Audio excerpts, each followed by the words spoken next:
I welcome you all for this course, Human Computer Interaction. The subject code is CS8079. Myself, Alok Kumar. I am Assistant Professor in Government College of Engineering, Dharmapuri.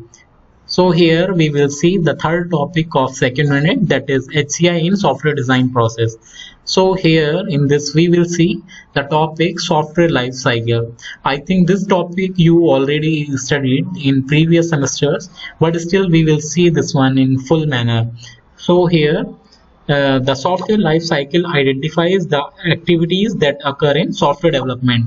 In the development of a software product, we consider two main parties, that is the customer who requires the use of the product and the designer who must provide the product.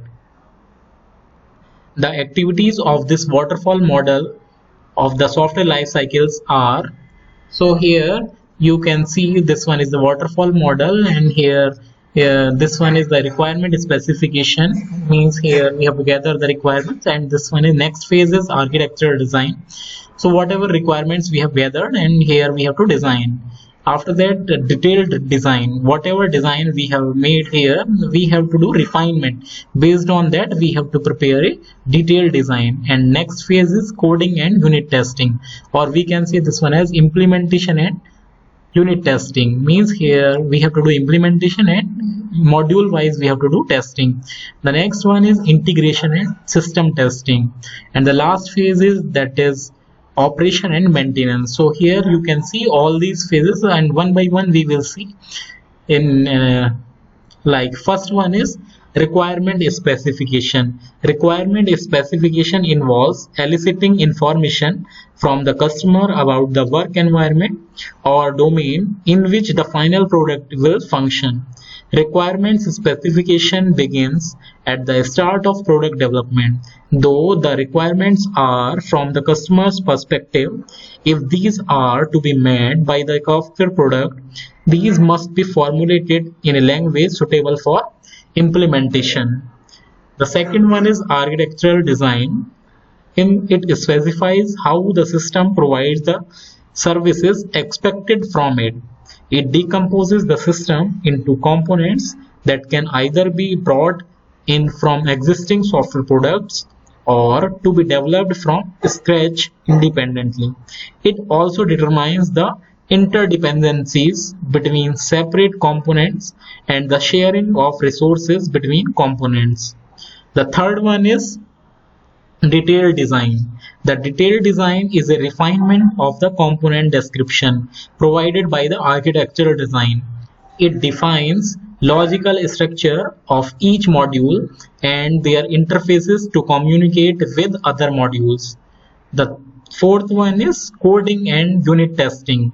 Means here we have to do implementation, and for each module we have to do testing. The detailed design for a component of a system should be in such a form that it is possible to implement it in some executable programming language.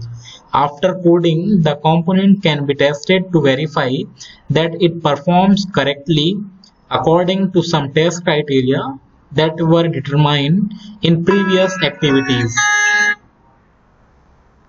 Now the next phase that we will see, that is integration and testing.